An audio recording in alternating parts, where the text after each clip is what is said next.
Awesome. Thank you guys so much for joining us today. Thank you. Yeah, I got to nice to screen meet some you. of the episodes and it's super cool. I know my son is gonna absolutely love it. He's 6. So I was Excellent. curious if you guys have a favorite character. Ugga. I figured. They That can puts say that- whatever they want. I won't take it personally. I was gonna say that puts Mark and I on the spot now. So, Yeah, no. it's definitely Ugga. Present company. Present Ugga How about one you and- relate to the most? Ooh, that's a good one. That's a good. I think someone asked this earlier, but yeah, I think the answer's the same either way. It's just I think it's gonna be Grug for me, just because I relate to him the most, but also I just think he, he's funny, but also very caring, and he just seems like someone that I would aspire to be. Maybe a little smarter, but I like Grug. I mean, there's something I relate to in each of the characters. I do love Phil's verbosity and his desire to reinvent the world. I relate to Grug's desire to keep his family safe.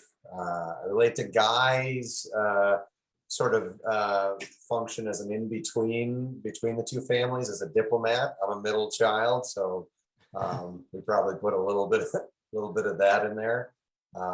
Eep's spirit and Dawn's innocence. Gran, who can say anything and do anything she wants and doesn't care. Love that. And who's left? Ugga, obviously, because she's so cool, even in the face of danger. And then Hope, who wants everything to be wonderful all the time. That's a good answer to a Sophie's Choice question. So like all of them. Really, Yeah. that was really good. Yeah. I want to say Thunk is I'm obsessed with Forgot him. Thunk. I think he's one of the greatest characters I've ever seen. Like I just could watch. I just love. It's absurd. The level of absurdity of Thunk makes me very happy. And also for some reason, Hope is. My mom is a yoga teacher, so maybe there's something in that. But and an eternal optimist. But I just think she's. I don't know, and also I think Amy Rossoff, who plays her, is so funny. I don't know. I just laugh a lot at Hope and that sort of like, I told you to relax. It's like that sort of complete. Find your happy place. Yeah. So yeah, find your happy place. I think Amy's a yoga instructor as well. I believe, isn't she? Yeah. Yeah. Amy R. Oh, that's right. In real life, yeah. Blazer is actually a yoga instructor, which is pretty wild. Yeah, those are my two favorites. I forgot Thunk. I like Thunk too. I like his. Yeah, what does he have that you want? He works harder at being lazy than anybody in the world. Yeah, it's like what we all want to do. But, Yeah, maybe that's why I'm so drawn to it, because I think I'm not allowed to ever do that. And I just like, I just would love to not feel bad and, to just like do nothing all day long. So I was curious, what message do you want viewers to get out of the series after they watch it? That's a good one. I'll let you guys go first. I always think of it as like sort of optimism. We created the show almost entirely during this past year of pandemic work from home. And there's a lot of weird things that have been going on in the world that have been somewhat divisive. And I think that our show is kind of like an allegory for what's happening now, which you've got, different points of view and how these people who have such different points of view can still find common ground and work together. And that's sort of, to me, like optimistic for the future.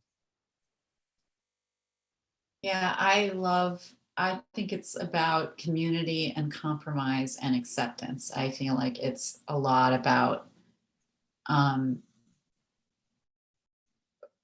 how to stay close as we do move into the future. You can't always be in the sleep pile, which has this very sweet, I love the sleep pile, and that's not, we all have separate bedrooms now and we all want privacy, and finding that balance of knowing that, you're an individual, but you're also part of a community, and how to stay connected and stay open and accepting of the different types of people in your community. And I really think it's the most beautiful. I just think it's such a sweet show, and does make you feel really good, which we also need, right now. It's just to feel good.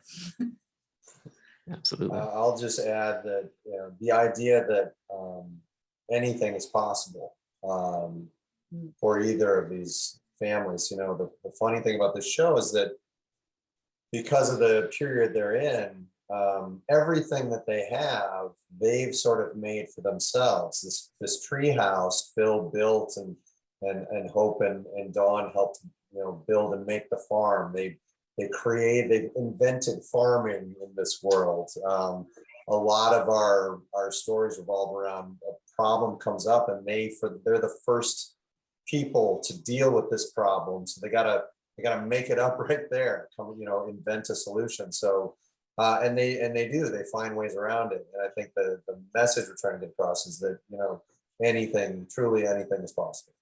So I'm curious what the most challenging part of your jobs are, especially in Croods Family Tree, when it comes to COVID, or when it just comes to any part of your jobs.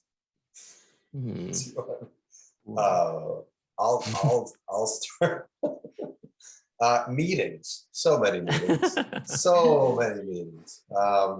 Poor Todd and I are in meetings. We just and they're meetings, and the thing with meetings when you're in person is you get to move around a bit. You go to different rooms. People get up and they get coffee, and I'm sure this is true of everyone who's going through this right now, working at home. Is like, it's very easy to sort of not move for hours on end, and everything's right there, and it like rolls one into the other. That's production, but I think it ultimately means that like a lot of your time during the day is spent sort of working with the other people on the show, but then there's also stuff that you need to do on your own that you just got to find time to do that. Todd, there's only about 2 hours of the day where Todd and I are not working. Like, I take the night shift. I go late into the night, and then Todd gets up really early in the morning. So between us, we've got everything covered almost 24 hours. Yeah, there'll be like some emails from Mark at 1 a.m. and then there's a couple from me at 4:30 a.m. And there's only like a small window where no one's steering the ship during the day. But yeah, that is it. It's a time management thing, I think, is probably maybe the biggest challenge, because there are so many elements that you have to oversee. I mean, basically in our position, just about everything gets run by us. So even if it's minor, you still have to look at it and sign off on it or make a note. Hopefully more often the sign off, but that takes time, and sometimes you have to find it on your own outside at lunch. I'm always eating my lunch at my desk and stuff like that. But it's part of the fun. When you love what you do. It's the greatest. We're getting to make a TV show. Anytime somebody gets, you're feeling tired, you're like, we got to go to a meeting. And I always say, like, we're making a TV show. Right. It's the greatest job in the world. If you love what you do, you never work a day in your life. I have to drive from Santa Monica to Burbank. That's the least. That's the biggest. And if you live in LA, that's way worse than what these guys are talking about. But in all seriousness, though, at the beginning, I don't think we've talked about this yet in this group, but we recorded the first few episodes from home, each actor in their own closet on their own mic, running the session. And I've never appreciated, we've all got people that we took for granted before COVID. I think everybody in every part of their life has something they took for granted. I will never take a sound engineer for granted, and someone to run the session so that I can just be creative and not worry about my levels and did I save it and did I mean, it was also fun, but definitely it was a challenge for sure. Totally get it. I work full time besides blogging, so I totally get it. And we have kids at home some days because daycares can be closed or schools closed. So I totally end meetings are the bane of my nuts, right? For sure. But we have the video chat capability too, and it's hard to be tied to your desk all day. So I totally get it. Yeah. Awesome. Thank you guys. Thank Thank you. you.